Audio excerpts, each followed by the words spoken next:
Today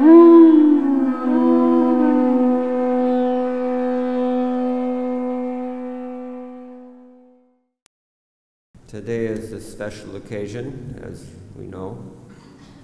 It is the appearance day of His Divine Grace Om Vishnupad Sri Srimad Bhakti-Siddhanta Saraswati Goswami Maharaj Srila Prabhupada, spiritual master of our own ISKCON founder Acharya, His Divine Grace A.C. Bhaktivedanta Swami Srila Prabhupada. Today is also the disappearance day of Purushottam Das Thakur. And Gaur Govinda Maharaj will have a program later, so I won't be speaking. I also don't have so much association with him, no association, so I can't speak with any authority. But I thought it would be nice to read a few excerpts. First we'll begin from Srila Prabhupada's books. In Chaitanya Charitamritam, there is at least one reference about Purushottam Thakur. He was a great devotee of Lord Nityananda and considered one of the 12 Gopalas. Lord Nityananda's devotees, 12 of them are especially significant. They're called Gopalas, cowherd boys. And among those cowherd boys, one of them is Stoka Krishna in Krishna Lila. This devotee took birth in Chaitanya Mahaprabhu's pastimes as the associate of Nityananda known as Purushottam Thakur. But he and his father, the whole family actually, they're mentioned in the Chaitanya Charitamrita. This is Adi Lila, chapter 11, which is dealing with the branches of the Nityananda branches of the Chaitanya tree. So Srila Krishnadas Kaviraj Goswami writes in this connection.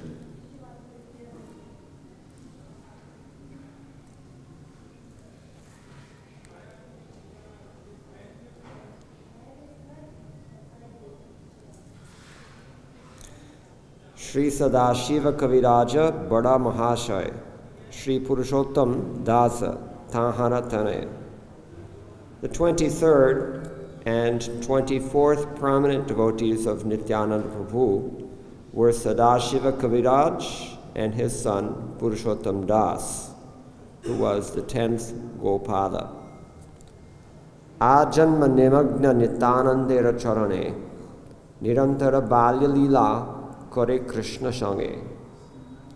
Since birth, Purushottam Das was merged in the service of the lotus feet of Lord Nityananda Prabhu, and he always engaged in childish play with Lord Krishna.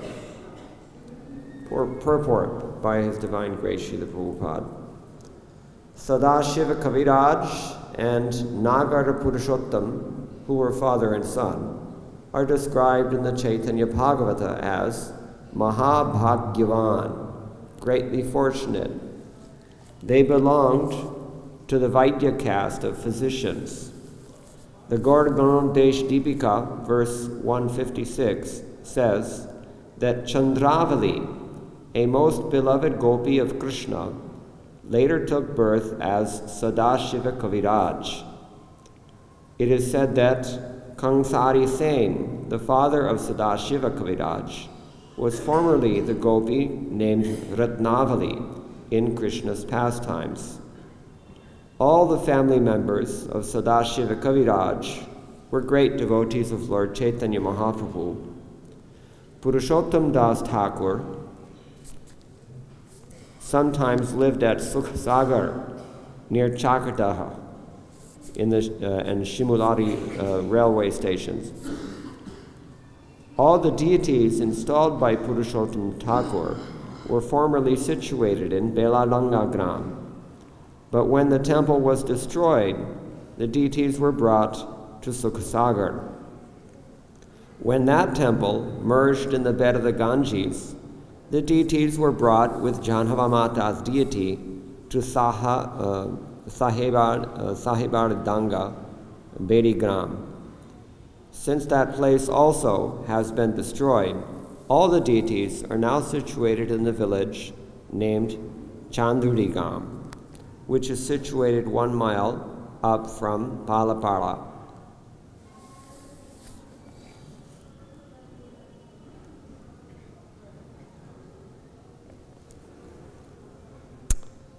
And it goes on.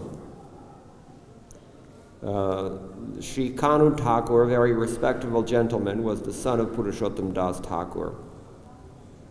He was such a great devotee that Lord Krishna always lived in his body. That is the only reference that I have about Purushottam Das Thakur. He's known by various names, as you've guessed by now. Purushottam Nagar is one of them. He was the son of Sadashiva. He was the cowherd boy in Krishna's pastimes. The majority of today's class, I think we're going to speak about Bhaktisiddhanta Saraswati Thakur from this very well-researched book from His Holiness Bhakti-Vikas Swami, Sri Bhaktisiddhanta Vaibhava, 3 volumes, exhaustively details the life and the preaching of His Divine Grace, Srila Bhaktisiddhanta Saraswati Thakur. So it's not very easy to pick representative samples that illustrate his character, his life, his preaching. So I just am going to read pretty much at random. But today is his appearance, so at least we'll begin with that. In chapter 1, it says, Srila Bhaktisiddhanta Saraswati Goswami Prabhupada appeared in this world at 3:30 p.m. on the 6th of February, 1874, the 5th day of the dark lunar fortnight in the month of Govinda of the Gaudiya Vaishnava calendar, corresponding to the Bengali month of Magh. He appeared in Puri, the site of the famous temple of Lord Jagannath, and thus one of the holy places in India, where Lord Chaitanya had resided for 18 years, absorbed in the highest ecstasies of Krishna consciousness. Srila Bhaktisiddhanta Saraswati's advent at Puri is particularly significant in light of a statement of the Padma Purana. Shri Brahmarudrasanaka Vaishnavaha Kshitipavanaha Chatvaraste Kalau Bhavya Hyudkale Purushottamat. That means, in the Kali Yuga, the 4 Vaishnava Sampradayas, which are purifiers of the earth, will appear in Purushottam Kshetra.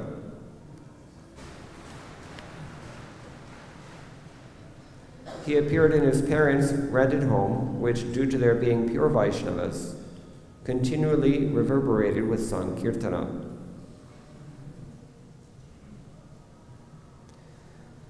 Srila Bhaktisiddhanta Saraswati's father was the Palmari Vaishnava Acharya Srila Bhaktivinoda Thakur, known in secular circles as Sri Kedarnath Datta. As an ideal Acharya in the Grihastha ashram, he oversaw an extensive family and discharged important responsibilities as a senior government officer, yet was still prodigiously active in Krishna service.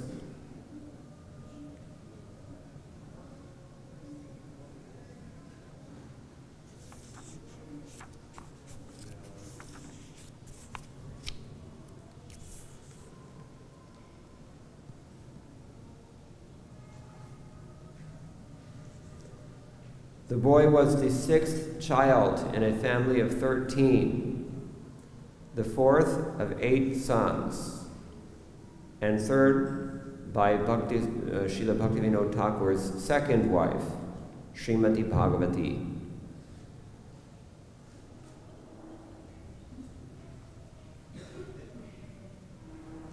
There's a footnote here. In 1850, at age 11, Srila Bhaktivinoda Thakur was married to 5-year-old Sayamani.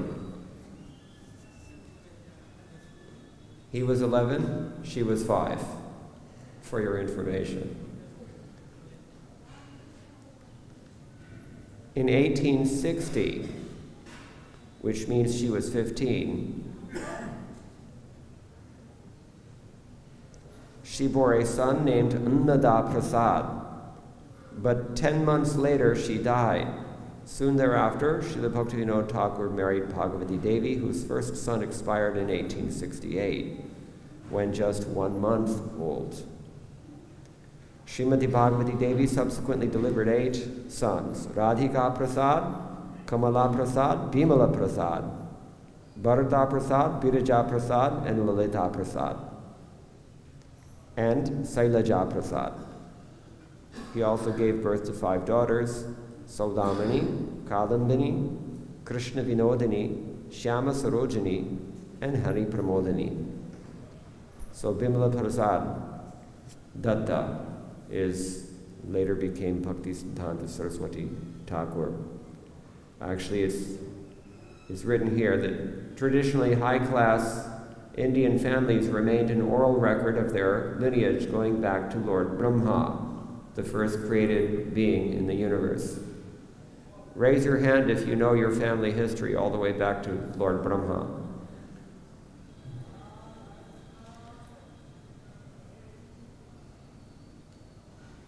And it details each generation.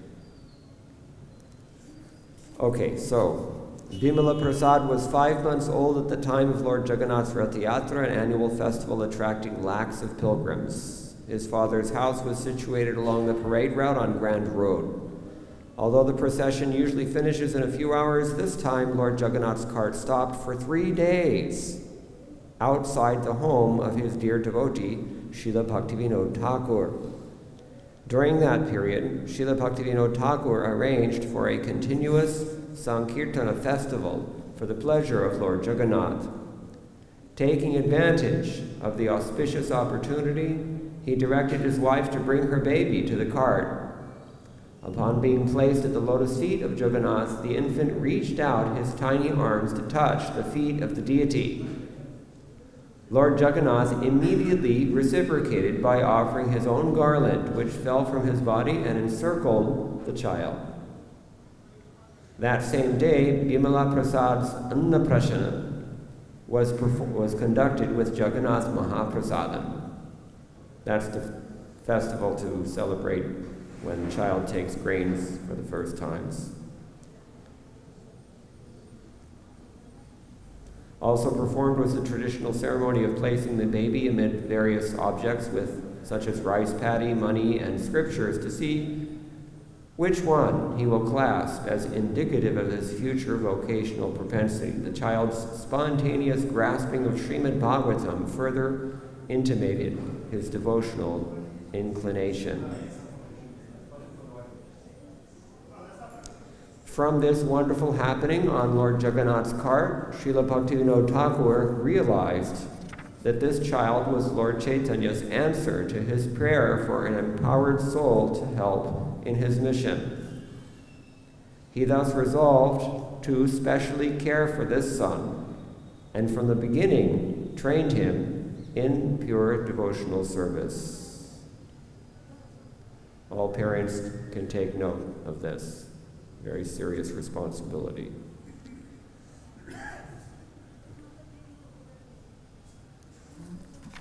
Okay, I'm going to skip ahead now because there are 3 volumes and each of them is at least some 500 pages long, so there's no way we can cover everything.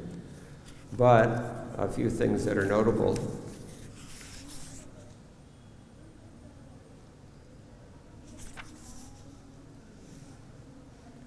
Despite being schooled alongside fashionable and well-to-do, the fashionable and well-to-do, Sri Siddhanta Saraswati was never inclined to explore the delights of the world. Throughout his life, he never engaged in any kind of sensuousness. Yet he did not shun society. Dressed like a typical young sophisticate, in spotless white dhoti, with a white Punjabi or other garment fully covering his upper body, and in winter also a chadar, he mingled with students, Englishmen, and other well-informed gentlemen in Beaton Square. That's adjacent to Bhakti Bhavan in Kolkata. and other parks of Kolkata, and during school recesses informally discussed with them about religion, politics, current affairs, and similar topics.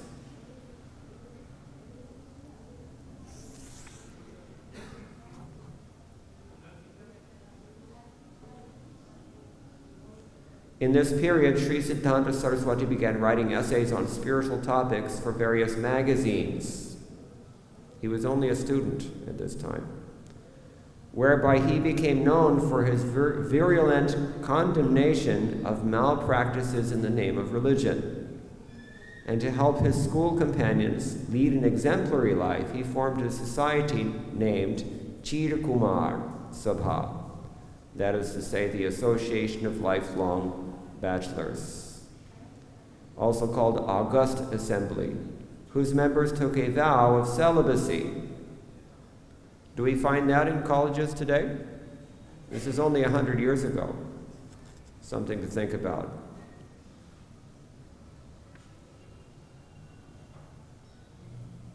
So they took a vow of celibacy, all the members of this August Assembly, intending to avoid entanglement in family affairs. However, Sri Siddhanta Saraswati was the lone member to maintain the pledge throughout his life. He was Naishtagi Brahmachari. During school holidays, Sri Siddhanta Saraswati studied the Vedas under Pandit Prithvishwara Sharma, who also tutored him in the grammatical work Siddhanta Kaumudi. Sri Siddhanta Saraswati went through the entire grammar in 3 months, covering the section on Santi in 3 days. Santi means the way that Sanskrit words join together.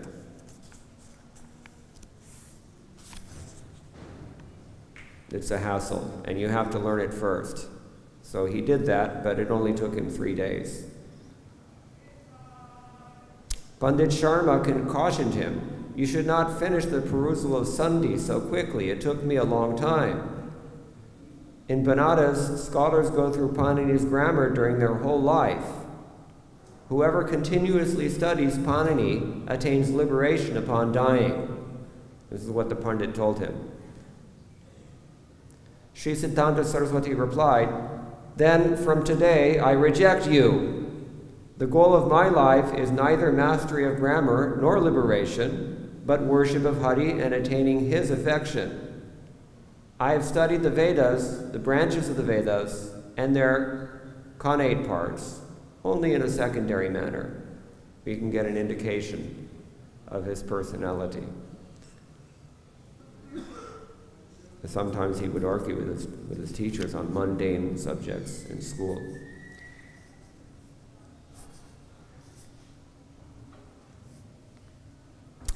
But when Sri Siddhanta Saraswati tangled directly with the college principal, he became obliged to quit college. It was 1895, and although in that era such an act was practically unheard of and deemed disgraceful, Sri Siddhanta Saraswati had another outlook. Quote, "Considering that if I were to remain studying diligently at college, I would be browbeaten to enter family life. But if I were perceived as a foolish good-for-nothing, then no one would put such an inducement upon me for becoming engaged in worldly advancement. I left the Sanskrit college. And to maintain my life for service to Hari, I sought an honest occupation with a modest income." What did he do? Does anyone know? He did a few things. He was Shri Shri Gaur Nitai, Shri Shri Krishna Balaram, Shri Shri Lalita Vishakha Sahita Radha Shyam Sundar Ki Jai. So he was an astrologer, among other things he did. Now there's an interesting section about how he found his guru and accepted initiation.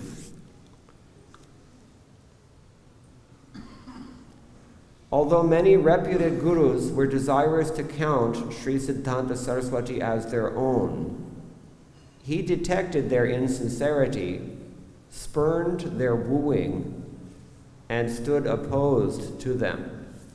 Srila Bhaktivinoda Thakur had been his Shiksha Guru from birth and had given him Harinam and mantras for worshipping Sri Narasimhadeva and Sri Kurmadeva. Yet, so that Sri Siddhanta Saraswati could attain additional spiritual shelter, guidance, and inspiration for his future colossal service, Srila Bhaktivinoda Thakur sent him to Srila Gaurkishore Das Babaji for further initiation. Sri Siddhanta Saraswati was decidedly aristocratic, intellectual, and of exemplary virtuous deportment, whereas by external consideration, Babaji Maharaj was illiterate, cranky, and crude.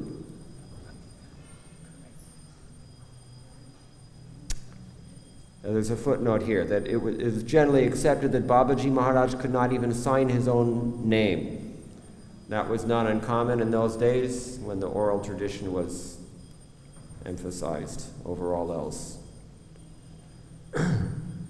Indeed, he was reputed to vehemently refuse persons who approached him for Diksha, even sometimes beating them with an umbrella. This is Gaurkishore Das Babaji. He lived for some time in an overturned boat on the bank of the Ganga, and he dressed for some time in clothes that were taken off of corpses, kafan. So, not very easy to deal with Srila Gaurkishore Das Babaji, who was completely transcendental and beyond this material world. But Siddhanta Saraswati Thakur was determined to accept this person as his guru on the advice of his father, Srila Bhaktivinoda. But Gaurkishore Das Babaji Maharaj rejected him when he first approached him for this purpose. He said, "I once accepted a disciple, but he cheated me and went away. I'll not make any further disciples." But Sri Siddhanta Saraswati Thakur was not easily discouraged and again begged for mercy. Babaji responded, "I will ask Mahaprabhu. If he gives permission, your request will be granted." When after a few days, Sri Siddhanta Saraswati returned and inquired what was Mahaprabhu's order. Babaji Maharaj replied, "I forgot to ask." And when Sri Siddhanta Saraswati came for a third time, he was directly refused. "I asked," Babaji Maharaj said, "but I did not receive the command of Mahaprabhu." Sri Siddhanta Saraswati was devastated. He stood up and uttered, "Karuna na hele kahatiya prana na rakhiboar." Everyone knows this song. From his father wrote this song. "Without your mercy, weeping and weeping, I will no longer maintain my life."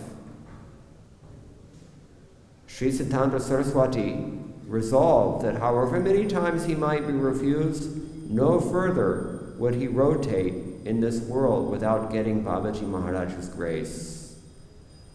Seeing this young aspirant's genuine desire and commitment, Babaji Maharaj relented.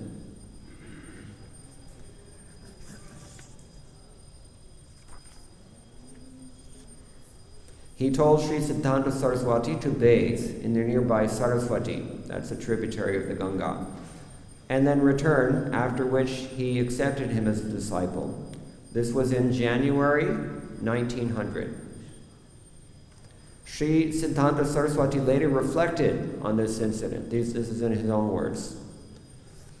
"When out of false ego I was thinking, quote, I am a great scholar of mathematics and philosophy. Let any big pundit come any time, day or night, and I will cut his propositions to pieces," end quote. He was famed for this. He was no doubt capable of doing it.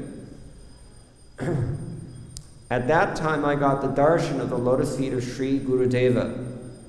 He ignored everything that was previously appreciated in me, my truthfulness, my moral and pious life, and my intellectualism, knowing them to be of little value. When I saw that he ignored whatever was good in me, I realized how good he himself must be, who could neglect so many good qualities in me. What inconceivable wealth he possessed. Being neglected by him, I understood that there was no one more fallen and contemptible than myself. That was my actual identity. The very things that I had judged Day-Srila, such as scholarship and upright character, this exalted soul regarded as valueless. I apprehended that within myself, this noble personality within himself, this noble personality possessed priceless treasure. I then pondered that either he is extremely puffed up or is exceedingly merciful. I then haughtily said to my Gurudev, "You are a worshipper of that cheater and debauch, Krishna. So why would you be compassionate to someone like me, dedicated to ordinary morality?" Humbly and sincerely I prayed to the Supreme Lord for his mercy.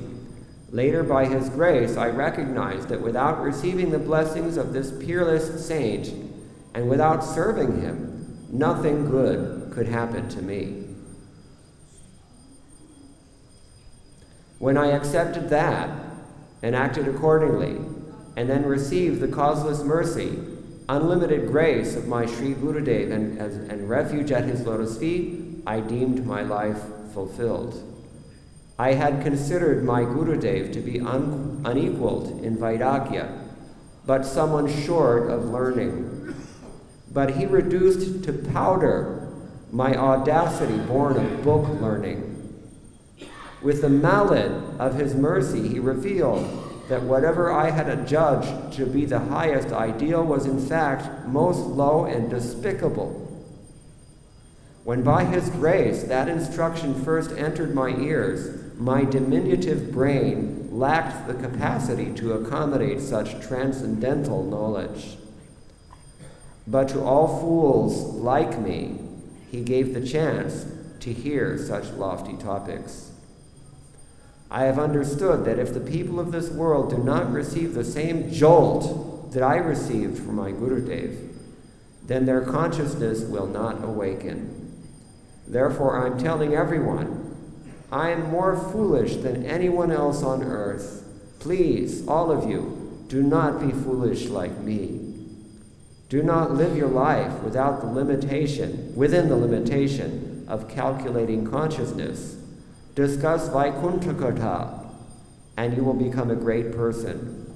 I'm telling you what I have realized to be supremely beneficial. End quote.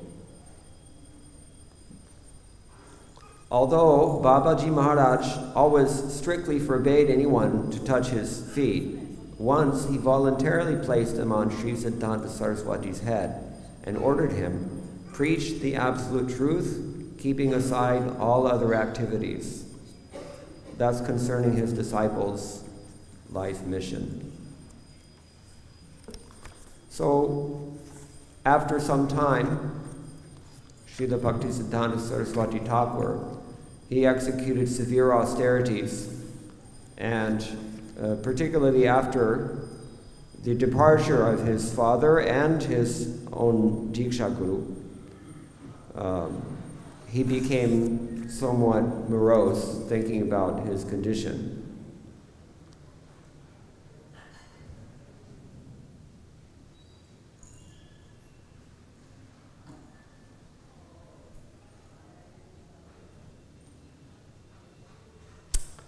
Although he had commented on 8 of the 11 verses of Anuvritti, a further elaboration on Srila Bhaktivinoda's Piyush Varshini Vritti gloss on Srila Rupa Goswami's Upadeshamritam, which he was composing on Srila Bhaktivinoda Thakur's specific order, he ceased working on it.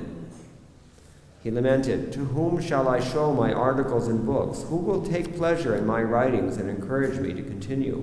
Who will take pleasure in hearing about the preaching work and the increasing splendor of the Dham and our service to it?" Practically foregoing food and sleep, he remained engaged in intense bhajan, while wrestling with a dilemma. His heart reverberated with Srila Bhaktivinoda Thakur's order that he not renounce service to Mahaprabhu.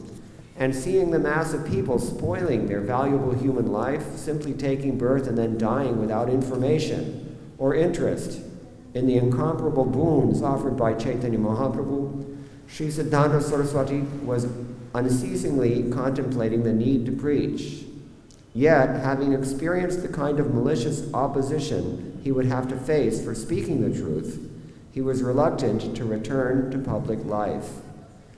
Then one day, a gust of wind blew before him an extract from Sri Chaitanya Charitamrita, wherein Lord Chaitanya instructed Sanatana Goswami to compose transcendental literature, renovate forgotten holy places, institute service to Lord Krishna, and propagate bhakti rasa.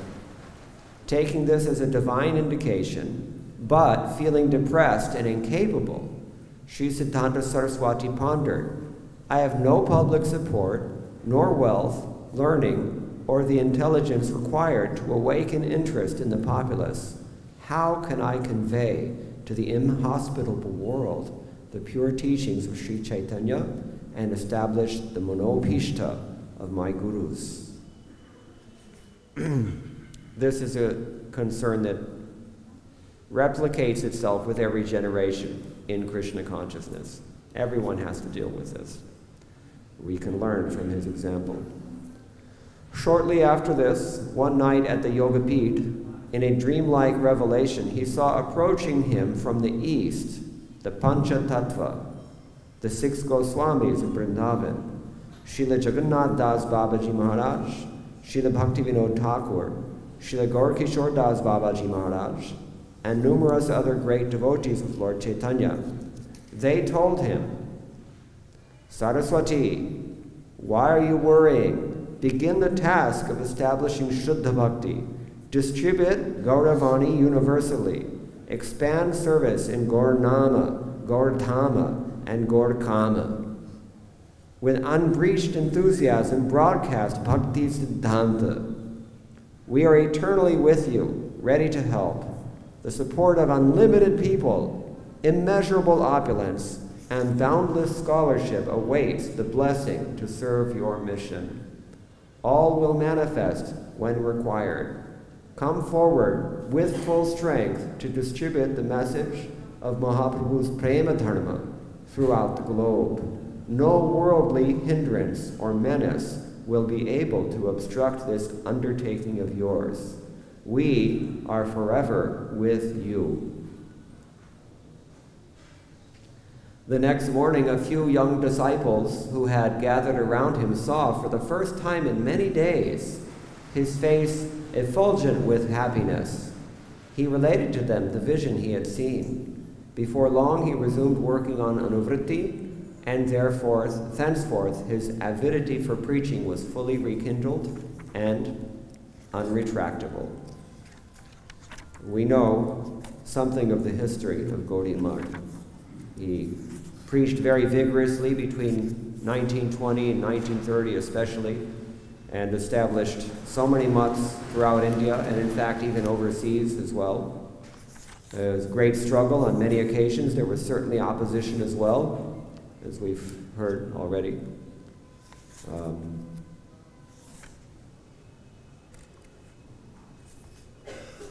Maybe we can find an excerpt about this to read.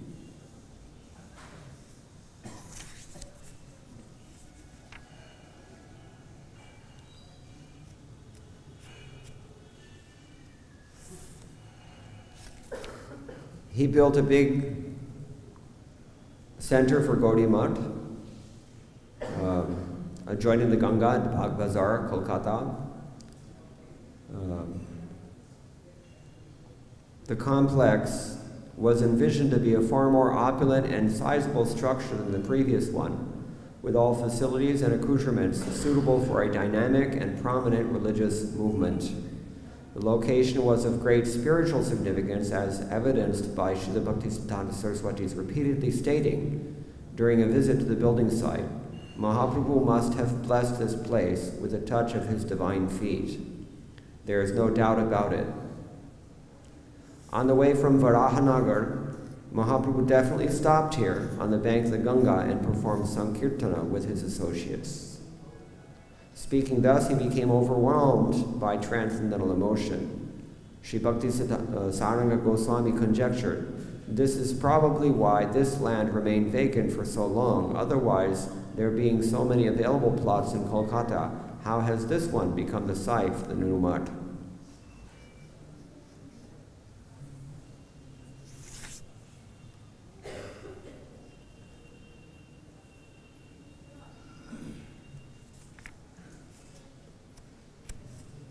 All classes of people, there was a great festival to celebrate the opening of this temple also, once it was created.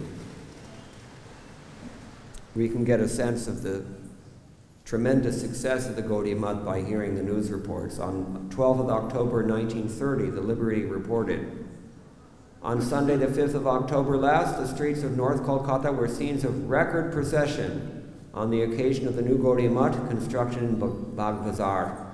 Devotees from different provinces in India, Bengal, Assam, Bihar, Orissa, Madras, UP, Punjab, had been pouring into Kolkata for days before the ceremony.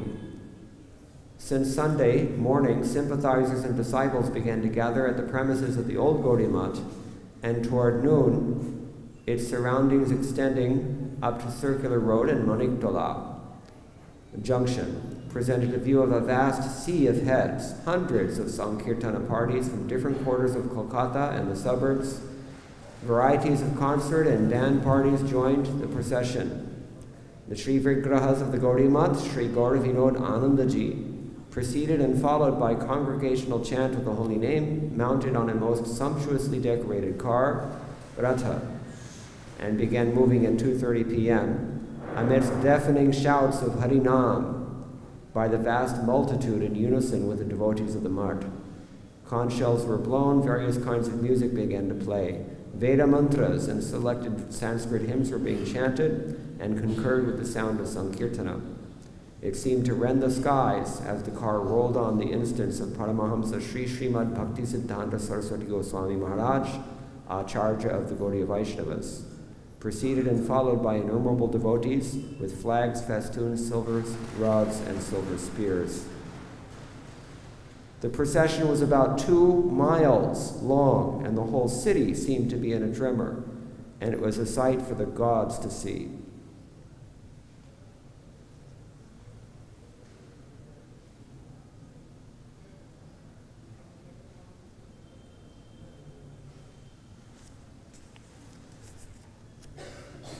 The Gaudiya described this event. Today the city of Kolkata has become stunned. Everyone left his daily work, meant for maintaining his belly. When the tumultuous sound of kirtan was heard on the streets of Kolkata, all the people were attracted, left whatever they were doing, and came dashing into the street. The devotees accompanying the chariot were singing a paean composed by Srila Siddhanta Saraswati Thakur, especially for the occasion. Matala Harijana Vishayarange, Pujala Ragapatha Gaurava Bhange, Brahmalo Chari Bhoga Chinmaya Bhange, Dhaulo Pati Pati Bhakta Sange, Charalo Paraghara Archita Gange, Bujhalo Rashanite Nachado Dhange. Although apparently absorbed in material affairs, Hari's own people were actually worshipping on the spontaneous path and thus broke the mood of reverential worship. Having rejected mundane enjoyment, they wandered in spiritual Bengal, running on the roads with other devotees. Giving up another's house and worshipping the Ganga, they danced gracefully with understanding of the workings of rasa.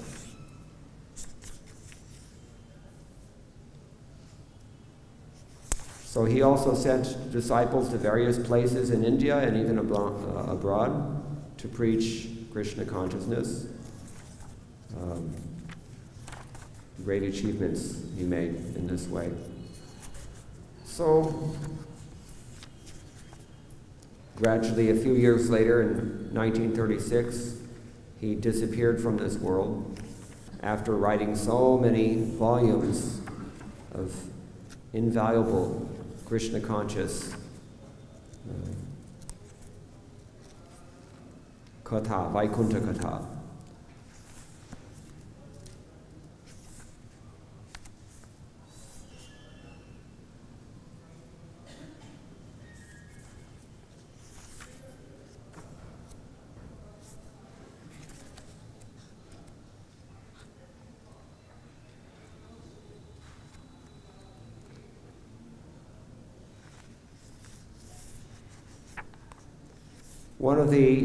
One of the prominent characteristics of Bhaktisiddhanta Saraswati Thakur that is often emphasized is his sense of what he calls, well, what Goswami also called, Yukta Vairagya.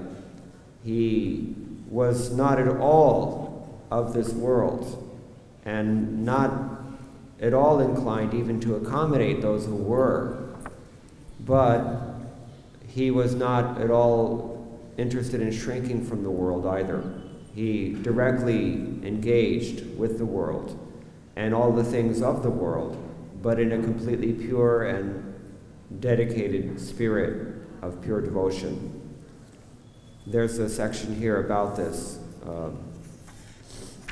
his preaching in general. Srila Bhaktisiddhanta Saraswati inherited the urge to preach from his father and mentor, Srila Bhaktivinoda Thakur. Energized by the Thakur's vision of Shuddha Bhakti diffusing throughout the globe, Srila Bhaktisiddhanta Saraswati had an unrelenting drive to deliver Shuddha Bhakti to all jivas in the universe, and even to those beyond it.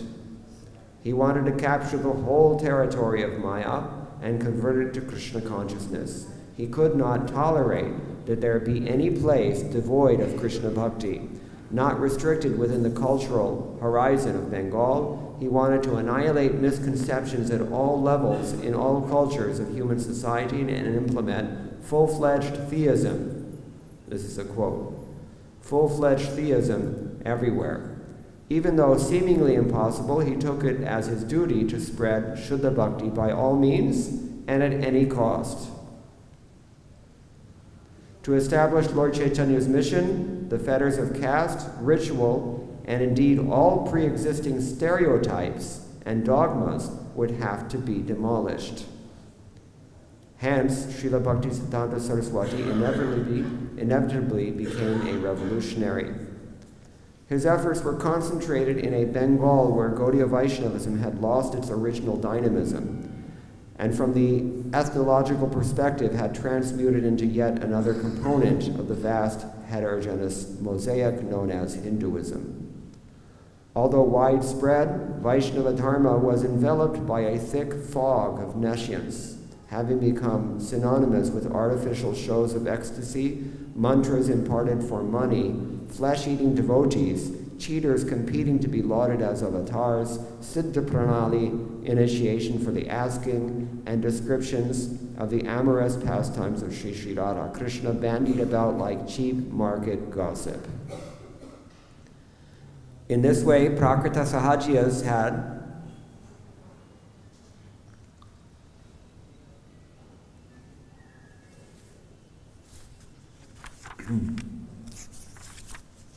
infected the movement of Chaitanya Mahaprabhu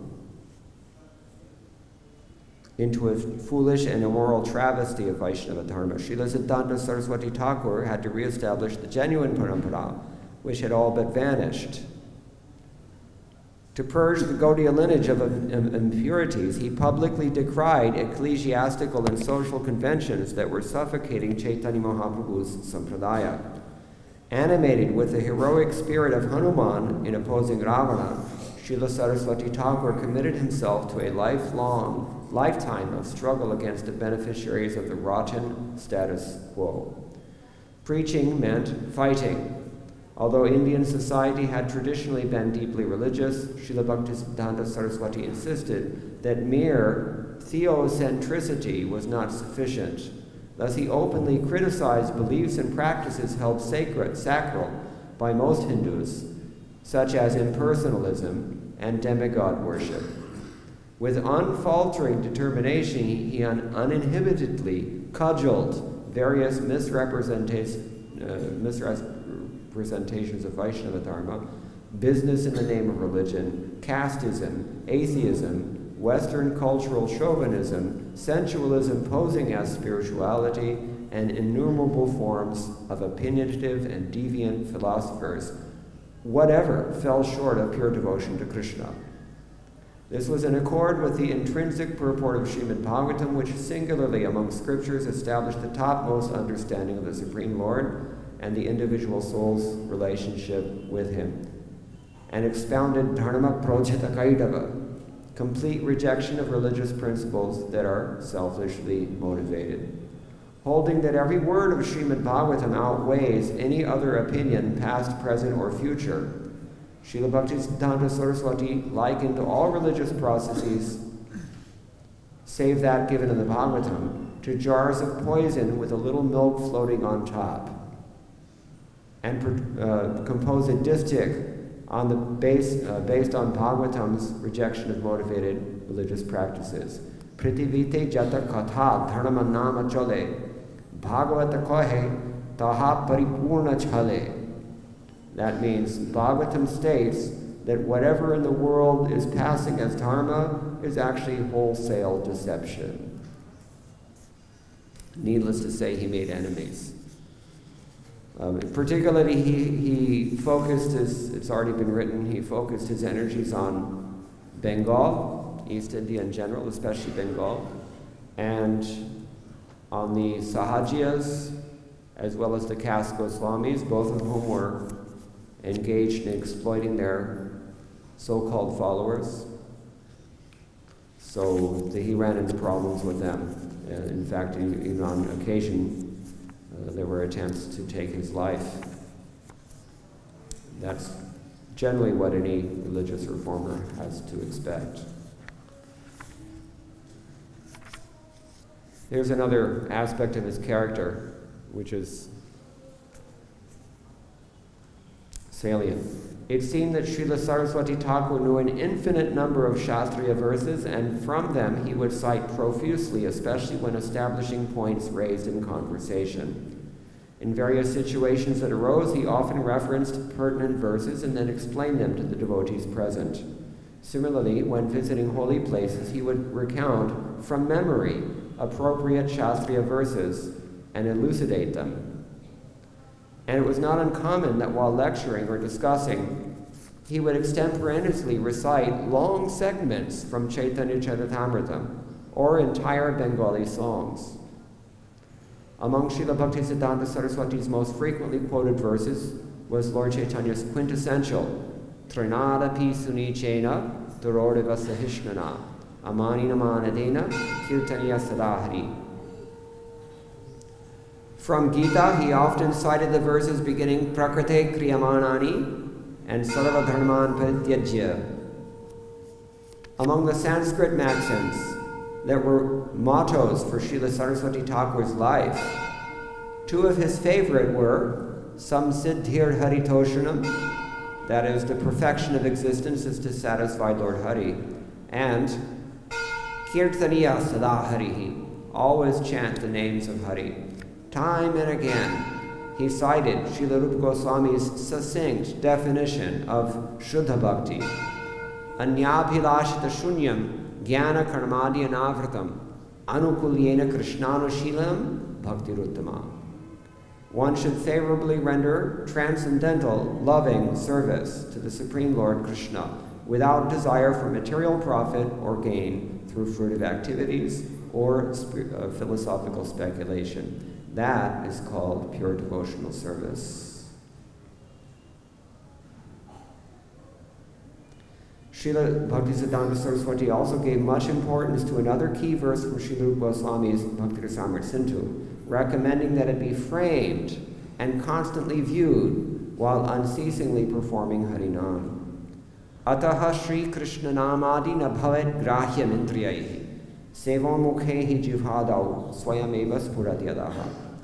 The name, form, quality, and pastimes of Sri Krishna are imperceivable to materially contaminated senses. To a person inclined to his service, which begins with the tongue, his transcendental name, form, quality, and pastimes are automatically revealed. He often quoted this shloka to stress that only by a service attitude and by no other means can Krishna be approached. Similarly, to warn those proud of their sensory or noetic acumen that empiricism is based on a fundamental epistemological mistake, and to establish the futility of attempting to assay the unlimited through the material faculty of puny brains.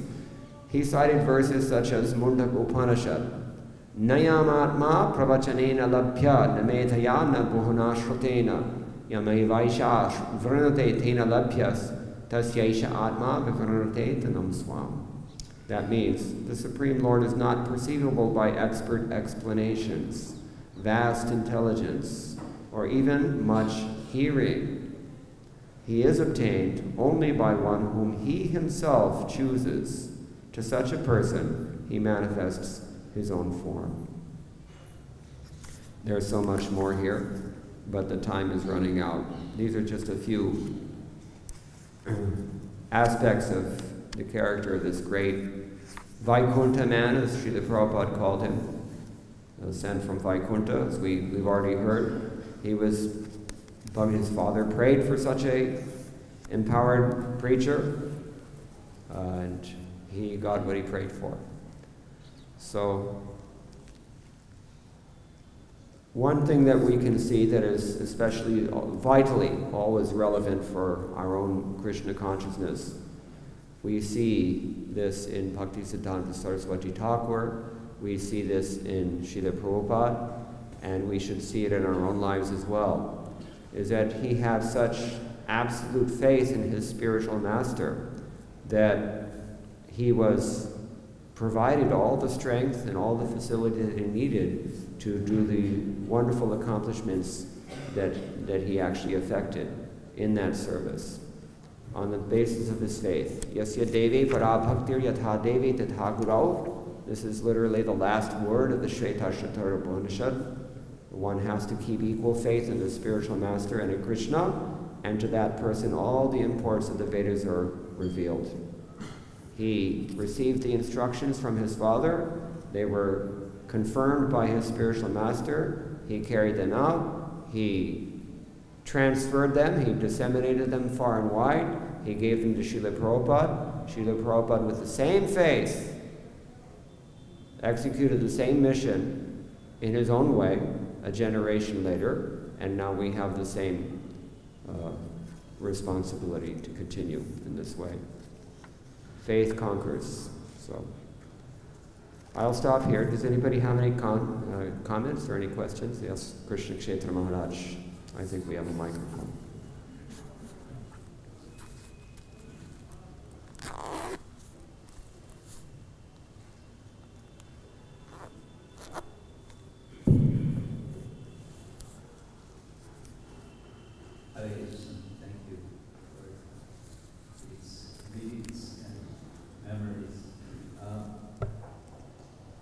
As you pointed out, the challenge that Siddhant Thakur felt after the disappearance of his Guru Maharaj and his father is something that we all experience in one way or another. And then you went on to read how the Panchatattva, the six Goswamis, all the acharyas appeared to him and reassured him and commanded him to proceed. So we may hear this and think, well, yes, that's happening to Bhaktisiddhanta Thakur. What about me? That's one. That's, perhaps you can comment on this. And if I remember hearing correctly, another question comes to mind. At that time, if we read, some of Bhaktisiddhanta Thakur's disciples approached him or came, I don't know what it was, but this surprised me a little bit, and I wondered, does this mean that he already had disciples while his Guru Maharaj was present, or is there a period of a gap there? Yeah, regarding your second question, I'm skipping large segments of the book, just kind of randomly focusing on aspects that I thought were salient, and yeah, there was some context was missing for them. By that time, he had already begun his preaching work under the direction of his father, and he had actually begun something of the precursor to the Gaudiya Math. You know, he had begun some Nashian preaching efforts in the Mayapur area, Kolkata area. So he had some followers, but it wasn't anything like it became between, say, 1920 and 1930. Regarding your first point, we find throughout our scriptures the examples of devotees and how they surrender and how they're challenged. One of the famous quotes of Bhaktisiddhanta Saraswati Thakur is that those who would take up this path of bhakti will find their path beset with thorns.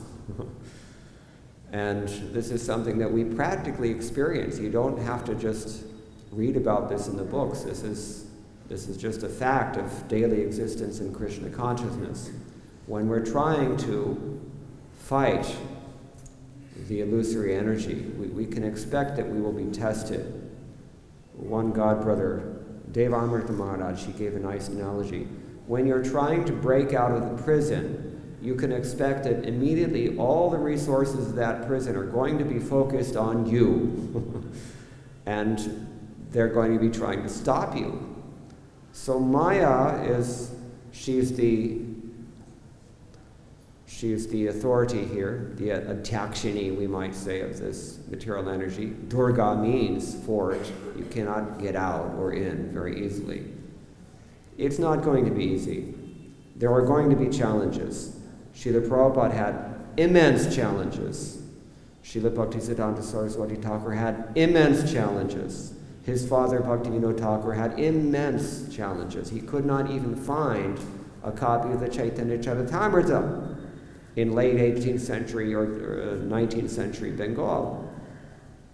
What kind of challenge is that? Imagine if all of Prabhupada's books were gone. What would you do?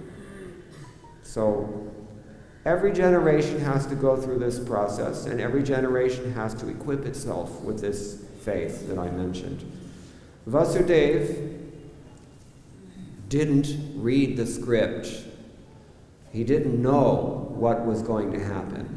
All he knew is that I have this newborn child, I have to get him out of this prison because he will certainly be killed here. What was he thinking when he came to the raging Yamuna River in a rainstorm? How am I going to cross it? We all have to do this. Nobody knows what's coming at any point, but we know that it will be a challenge. When we rise to that challenge through applying our faith, then we are immediately elevated to that same level. At that point, Krishna will reciprocate. We can only imagine what kind of realizations Srila Prabhupada had after he came to the United States and after he started to establish in a very solid way the International Society for Krishna Consciousness. We can only imagine. In some places in his books we find some purports where he actually hints at this. What kind of reciprocation he was getting from Krishna. So we have to step forward ourselves, as Prabhupada said. When we take one step towards Krishna, Krishna will take 10 steps towards us. That's always, at least that attitude is, I think, a healthy one. We should consider that, at least in the initial stages, then we have to take the initiative by demonstrating to Krishna what is the situation of our faith. When we do that, he will certainly reciprocate. He always does. Always. Never fails. But we have to see how and when. That's up to him. I hope that's not too abstract in general. Is this satisfactory? You want to comment anything further? Anyone else? Any questions or any comments?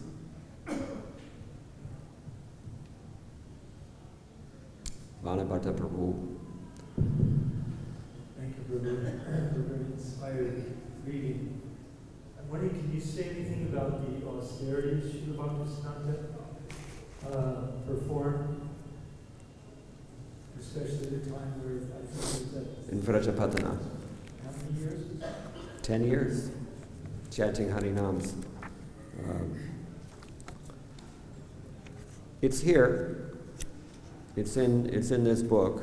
Exactly where in the book it is described, I can't say because I didn't prepare for that.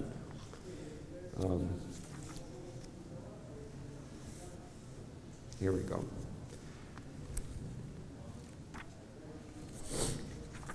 It's written here.